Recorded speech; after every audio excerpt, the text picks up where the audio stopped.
Mr. President, on behalf of the people of Kenya, the government of the Republic of Kenya, and my own behalf, I wish to welcome you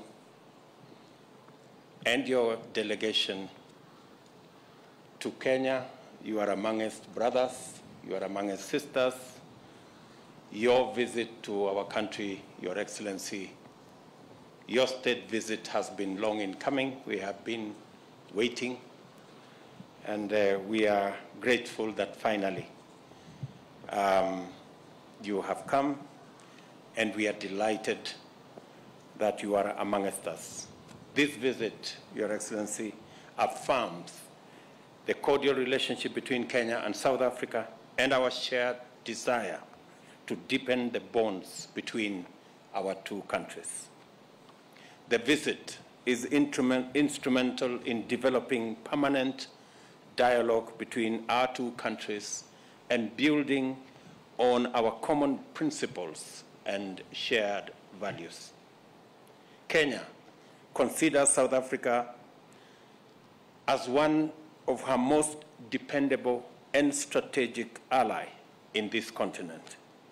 We have noted the successful midterm review of the inaugural Joint Commission for Cooperation held on the 6th and 7th of November this year to review the implementation of agreed areas of cooperation that was done in Nairobi. Kenya and South Africa have had good relations since South Africa defeated apartheid in 1994. The ties between our two nations continue to grow in all aspects of development, and especially in trade.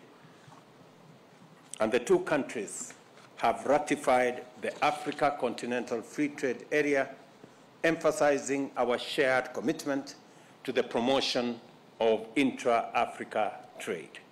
Today, Your Excellency, you and I are delighted to have presided over the signing of 4 instruments of cooperation that will play a definitive role in the Kenya-South Africa relations. They are 3 memoranda of understanding and 1 agreement on cooperation in the fields of correctional services, cooperation in the fields of housing and human settlement, cooperation between Kenya School of Government and the National School of Governments from South Africa, and the agreement on audiovisual co-production. On behalf of the people of Kenya, I express Kenya's appreciation on the progress we have made in the long-awaited visa-free regime between Kenya and South Africa. From January 1, Your Excellency, we will have a different regime, thanks to your personal intervention on this matter and the wealth of experience that have been brought on board by your officials.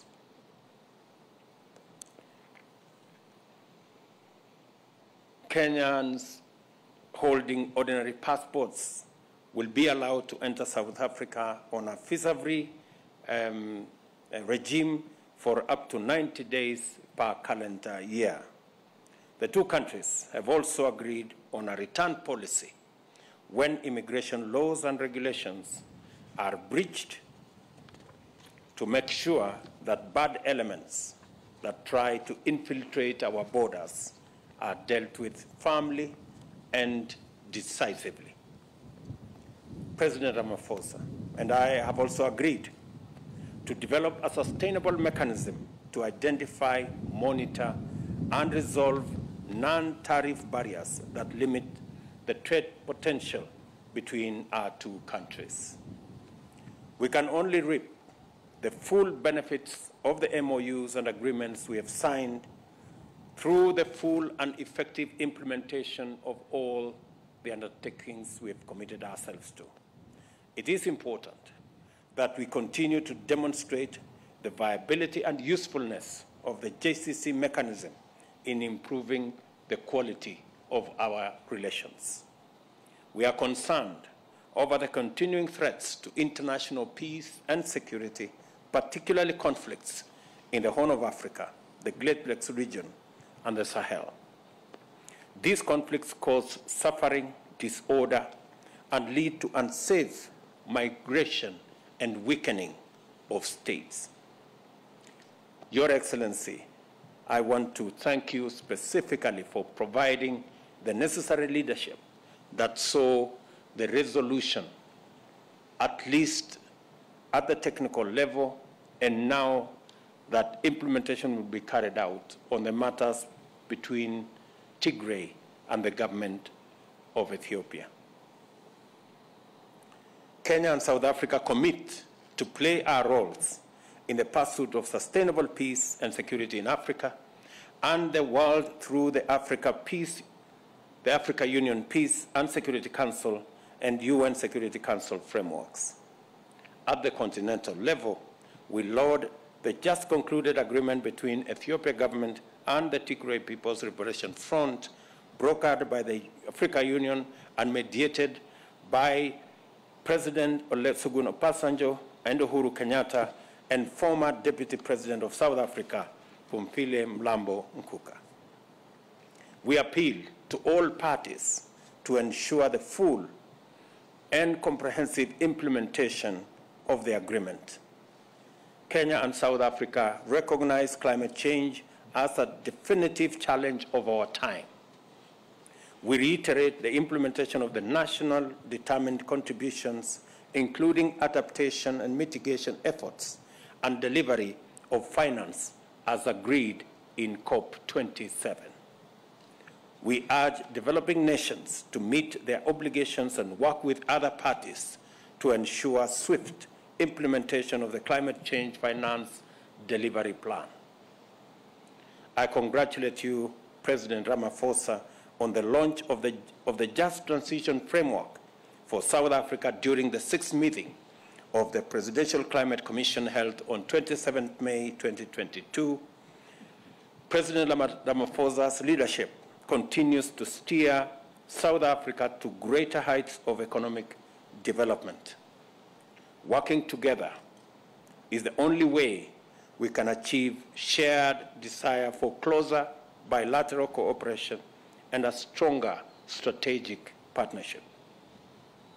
There is no doubt, Mr. President, that we have made good strides during this visit, and we look forward to achieving even more in the near future.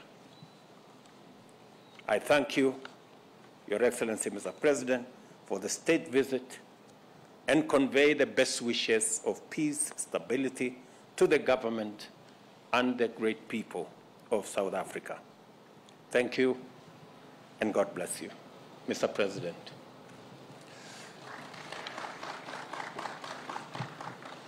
Your Excellency, Dr. William Ruto, President of the Republic of Kenya, members of your government and the delegation from South Africa, members of the media, and ladies and gentlemen, I'd like to start off by thanking you most sincerely for inviting me and my delegation to come on a state visit to Kenya. This in many ways demonstrates the very deep and strategic relationship between South Africa and Kenya.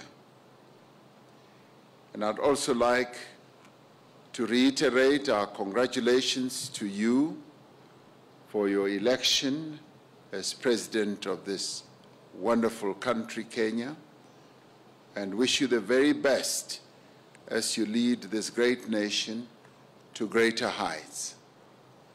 We have just concluded meaningful discussions and very productive and constructive talks which have taken forward our cooperation and relationship in several areas of mutual interest. This visit has once again reaffirmed that our bilateral relations are based on a sound foundation of mutual respect, shared values, and friendship, and are also based on our democratic values. These principles will undoubtedly continue to serve us well into the future, especially in times of global uncertainty. We used our discussion, both our tete-a-tete and our official talks in the presence of our respective delegations, to take stock of the current state of our bilateral relations, while also exploring other areas of mutual interest and possible cooperation. And we recognize that the wonderful foundation that exists between our two countries gives rise to enormous opportunities that our two countries should capitalize on. We also witnessed the signing of agreements and memoranda of understanding, as you correctly said, and this builds on the other agreements that we had signed in the past. We are committed to ensure that the agreements and the memoranda of understanding that we have signed now and in the past will be implemented fully. You and I also took opportunity to discuss the thorny issue between our two countries of visas between South Africa and Kenya, with a view of allowing Kenyans to be able to visit South Africa on a free visa basis, that is without having visas. We agreed that indeed Kenyans should be able to visit South Africa without requiring them to have visas, and that this dispensation will commence on the 1st of January in 2023, and that our officials will speed up the processes of putting this into effect, and that this dispensation will be available to Kenyans for a 90-day period in a given year, meaning that, yes, can use the 90 days, 10 days, 20 days, or whatever, for the full year. Kenyans will have a full 90 days to be able to visit South Africa, and we will be able to review this and get reports from our ministers within a year and see how this is functioning. This will also be underpinned by other processes that we have agreed should take place, close monitoring of the implementation of this process, and also be able to have a return policy of those, as we call them, elements that would be undesirable, to be able to be returned to Kenya. And this, in many ways, just strengthens the relationship between South Africa and Kenya, but more importantly, the people-to-people contact, because as you and I observed, Kenyans and South Africans have multiplicities of relations, both business, social, communal, at a relatives level. They want to be able to travel, and tourism also between our two countries will be greatly enhanced through this. South Africa and Kenya are confronted by a number of challenges, almost similar challenges of poverty, inequality, and unemployment. Since 2020, South Africa has been implementing what we crafted as the Economic Reconstruction and Recovery Plan to lift our economy out of a prolonged period of slow growth, but a period that was also negatively impacted by COVID-19. This is not dissimilar to Kenya's recovery plan, with its 6 core pillars of agriculture, focusing on micro-enterprises, small and medium enterprises, housing and settlement, healthcare, and the digital superhighway and the creative economy. as well as the environment and climate change. There are definite opportunities for South Africa and Kenya to share experiences and good practice in the implementation of these various economic opportunities that are given rise to by the plans that we both have adopted. We are therefore pleased that the business forum that is taking place at this moment during this state visit will also be exploring a plethora of opportunities between our two respective businesses. And we are delighted that businesses from South Africa, business people from South Africa have traveled in their numbers to come here, both from the private sector and the public sector, and this endeavor they are also joined by business people from your beautiful country, Kenya. This, in many ways, gives an opportunity to make new contacts, and as I often say, they make contacts and hopefully they will move to contracts as they establish new business undertakings in various sectors of our respective economies. As leading economies in our regions, Kenya is a leading economy in East Africa, and so is South Africa, in Southern Africa. We have demonstrated a firm commitment to sustainably increase volumes of trade and foster greater investment in each other's economy. We were particularly pleased that our various ministers who straddle agriculture, trade and industry, environment, and creative sectors have been very busy looking at the various opportunities with a view of enhancing growth that can come from that. We also, during our discussions, focus on several issues affecting our beloved continent, including the situation in the Democratic Republic of Congo, Ethiopia, as well as Western Sahara. We agree on the need for peace and stability in our continent and the ending of conflicts within and between states.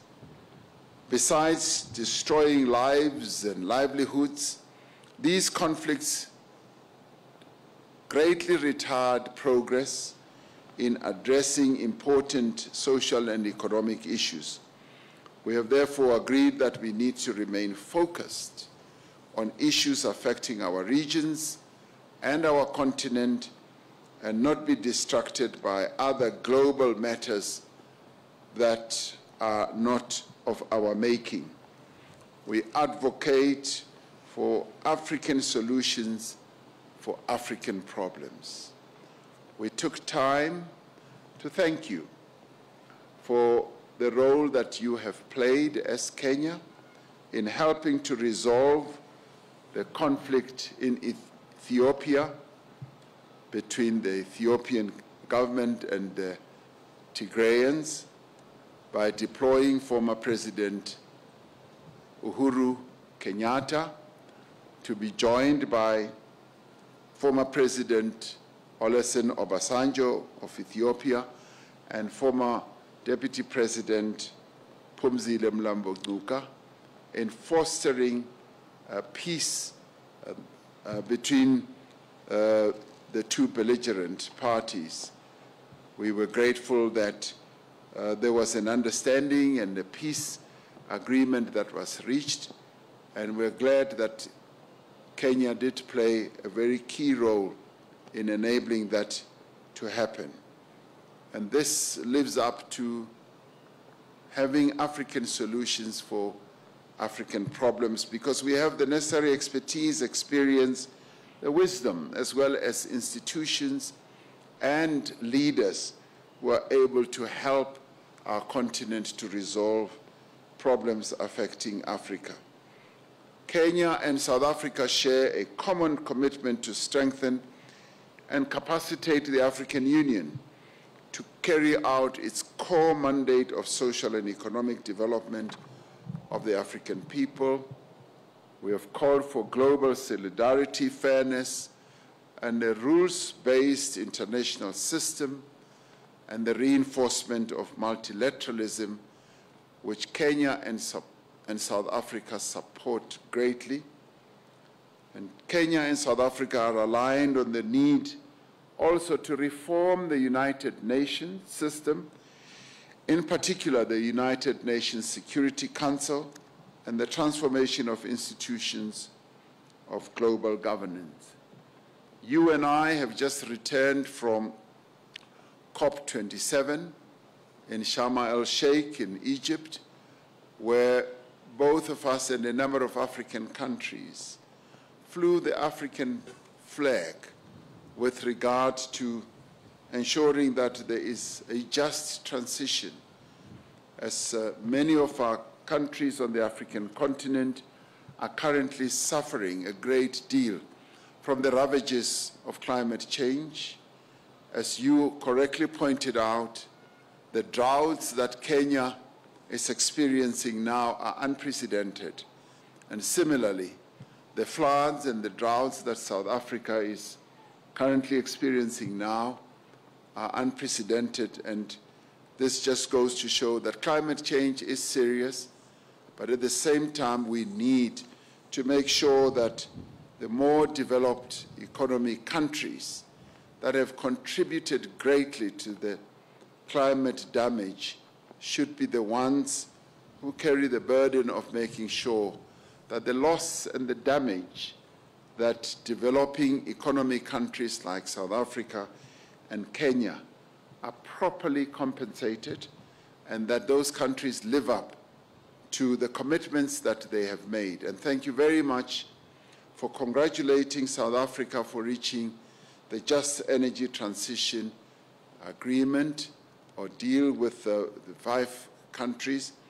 But we also are firm in supporting similar deals to be reached with countries that are currently experiencing real great difficulties when it comes to climate change, countries like your own country, Kenya.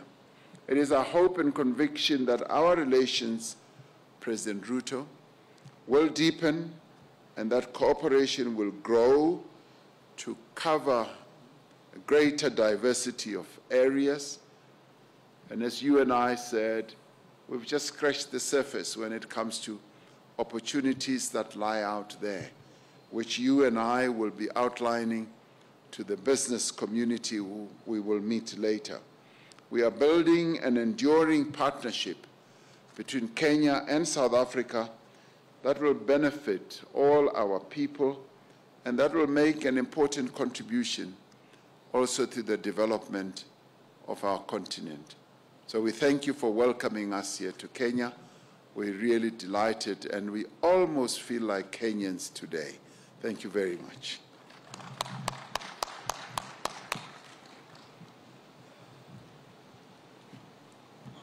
Your Excellencies will be taking 2 questions, 2 each from the respective journalists from the respective countries. If I can have anyone. Yes. Introduce yourself and the media house you represent, please. Thank you. Your Excellencies, Presidents William Ruto and Ramaphosa, my name is Victor Kiprop. I'm a journalist with BBC Africa. Congratulations on the agreements you have reached today. And aviation is also one of the areas that the 2 countries have previously agreed to partner and harness their, of course, strengths. I wanted to find out the status of the strategic partnership framework that the 2 countries signed in November last year, and if the 2 countries are on course for the launch of the Pan-African airline group next year. Thank you.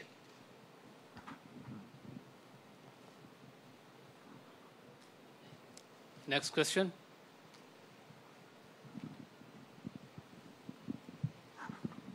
Thank you. Your Excellencies, my name is Robert Luther. I work with SABC. You just came from Egypt from the climate conference. My question is, many African countries are critical about agreements African leaders signed at the climate change summits, especially loans and commitment to stop using fossil fuels and coal, while developed countries are using these resources. What are your views on this? And this is to the both presidents. Thank you. Okay.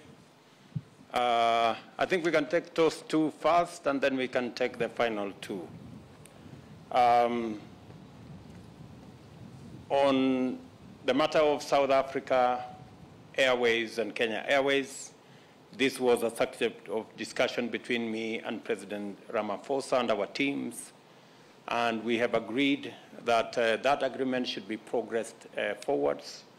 It presents an opportunity for both South Africa and Kenya to work together to build a pan-African airline. We are committed to ensuring that the agreement that was signed between our two airlines goes forward. And at the technical level, there is a lot of work going on, and we look forward to making sure that the agreement that was signed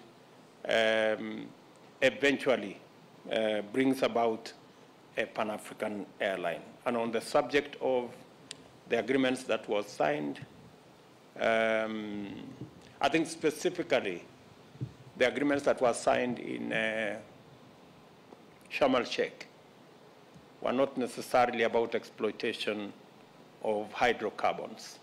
I think these were green agreements on solar energy, on green hydrogen energy, on geothermal energy, wind and solar energy, progressing our desire to do the right thing. I know there is a conversation as to whether we should not be doing what the developing countries have done. They have exploited their hydrocarbon resources, whether we should not be doing ours. It is our belief that it is always the time to do the right thing. It is also our belief that two wrongs never add up to a right. So while we know the wrongs of the past, we can right them by doing the right thing now going into the future. And that is why South Africa is talking about just transition, and that's why Kenya is escalating our renewable energy resources and exploitation, as was witnessed by the agreements that we signed in Sharm el-Sheikh. Mr. President. Thank you very much, Mr. President. Just to Victor, I want to reiterate what His Excellency President Ruto has just replied to in relation to the question of aviation, and more particularly about discussions that are ongoing between Kenyan Airways and South African Airways. Those discussions are continuing. The need for a strategic partnership has been embraced by both airlines.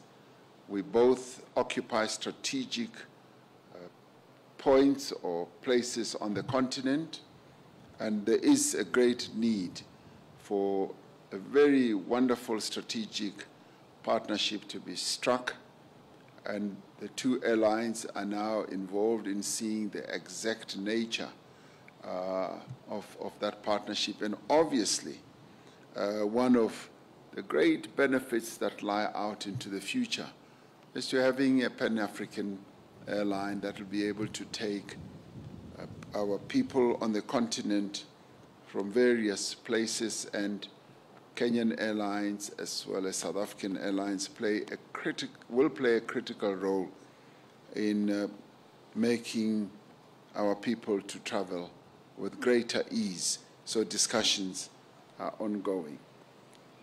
With regard to the question posed by Robert from SABC, many people across the world have congratulated us for this unprecedented groundbreaking, they have said, agreement, where, as said, a fairly sizable economy on the continent, we've been able to reach an agreement that will harness and bring investment to bear on helping us to address the challenges that we are facing.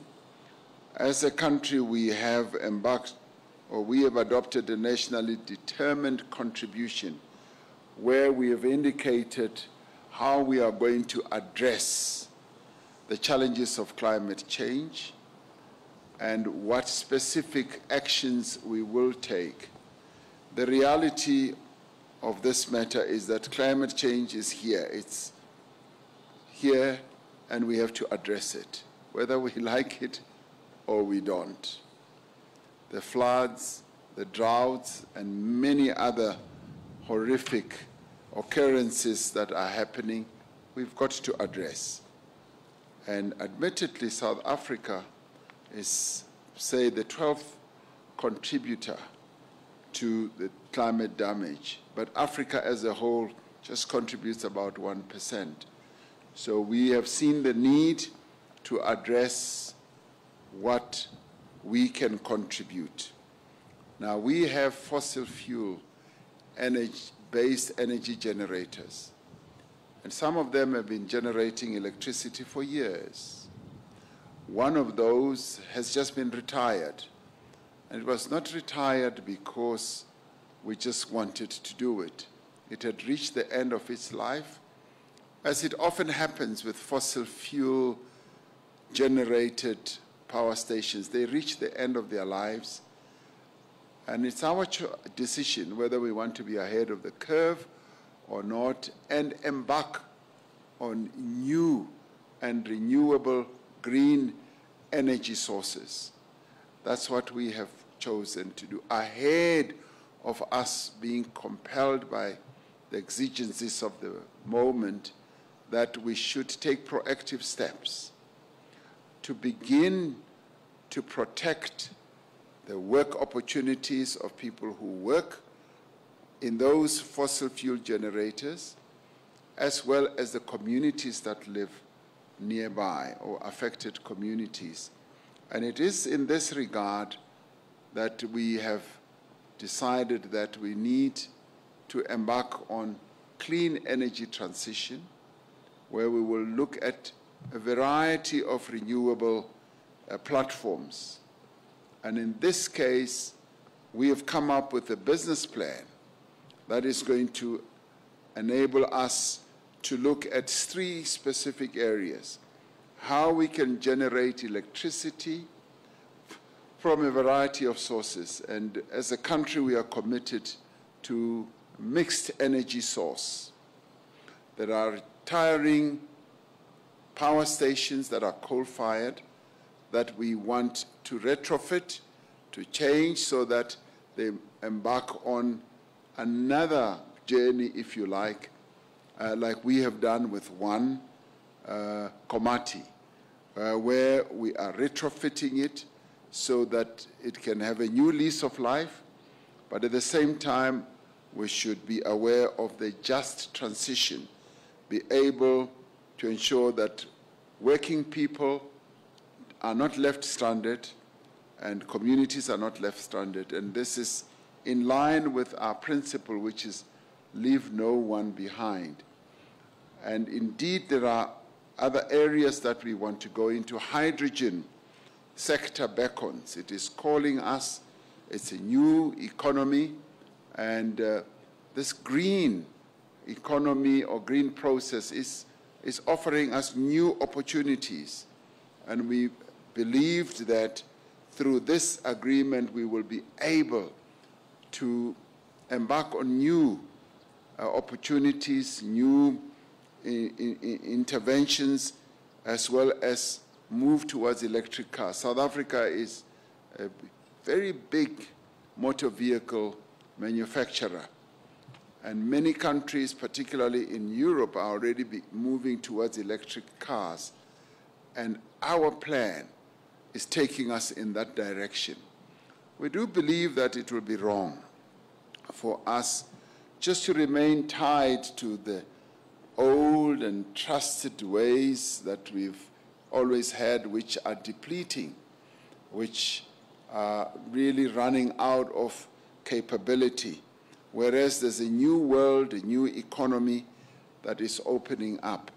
It has been said by others, President Ruto, that the jobs that could be lost in the fossil fuel energy generation could be easily replaced.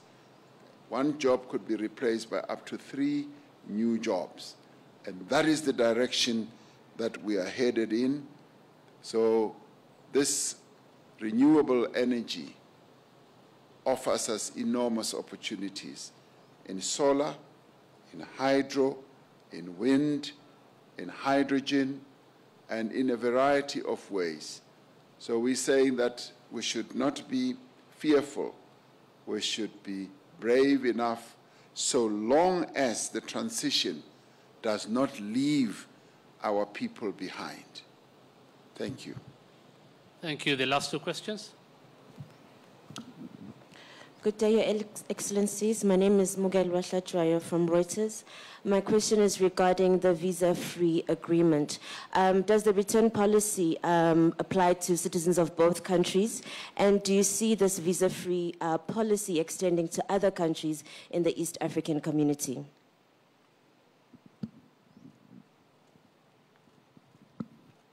Hello, Your Excellencies. My name is Liz Jackson from SPM Buzz. My question is, there was a plan for an exchange program between Kenya and South Africa to make Swahili be spoken in both countries. Also, in relation to that, I would also want to know what plans have been put in place to make sure that South Africa culture, art, and entertainment has been made easy between the 2 countries. We love South Africa. It has good sceneries. Will it be easier for us to go and shoot in South Africa? Thank you. Thank you very much. Maybe I should begin there with Liz. Part of the agreements that we have signed today, part of the MOU that we've signed today is specifically to facilitate the art and creative industry to work together and to leverage on knowledge, to leverage on infrastructure, to leverage on all the facets of the creative industry, from film to cinema and to the whole of that scope between Kenya and South Africa. So your concerns have actually been captured by the agreement that we signed this morning. Kiswahili continues to be the language of most countries in East Africa, and hopefully is all the way now to Mozambique. And Mozambique is a stone throw away from South Africa. I think it should be, and even Zambia. Greater parts of Zambia already speak Kiswahili. So I think it's not unreasonable to expect that progressively we should be able to have Kiswahili as our regional language. And on the matter of the visa-free regime between our 2 countries, as the President Ramaphosa has already explained, this has been a challenge that has been with us for many years.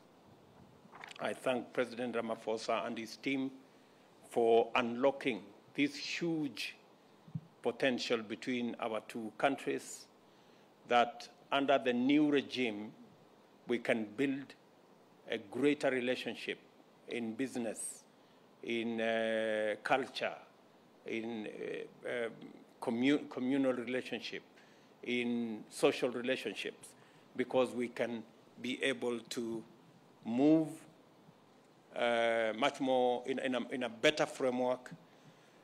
And the return is, as we have said, illegal immigrants, people who abuse the system, people who take advantage of the system, people who rig the system, people who should change the system. They don't deserve to be in South Africa, and they don't deserve to be in Kenya. So that has been agreed across board. this agreement was between Kenya and South Africa. I think there will be other agreements to take care of other countries and other regions. Mr. President. Thank you very much, Mr. President. Yes, indeed, the return policies between this agreement, rather the visa-free agreement, is between Kenya and South Africa. And no doubt, South Africa has relations with a number of other countries, and the agreements are tailor-made to apply to specific countries that we have relations with. So we will be able to deal with various countries on that basis as we reach agreement with those who do not have this type of dispensation. So this dispensation is between South Africa and Kenya. And we are really pleased that after many years of research, of proper investigation, South Africa and Kenya have finally arrived at this. And we'd like to thank our officials and our ministers for having worked very hard to get us where we are today, where we are able to make this type of announcement. And of course, as President Ruto says, the return policy is about dealing with those people who should not really be traveling between the two countries. And we are going to be monitoring this much more closely, and we are setting in place various mechanisms in both South Africa and Kenya to make sure that what we have agreed to is adhered to, and that no one takes advantage of the agreement that we have reached. Yes, will this agreement that we've signed on arts and culture lead to, yes, people making films in South Africa from this area or this part of our continent? Yes, it will lead to that quite easily. And you spoke about Kiswahili, the agreement. Yes, of course, we have agreed that even in our schools, there will also be a process of teaching Kiswahili. You are most unfortunate to meet me today on a Wednesday. If you meet me on a Friday, I speak Kiswahili fluently. So you are unlucky that you meet me today. Thank you very much. Thank you, Your Excellencies. Thank you, ladies and gentlemen. Communique will be released immediately.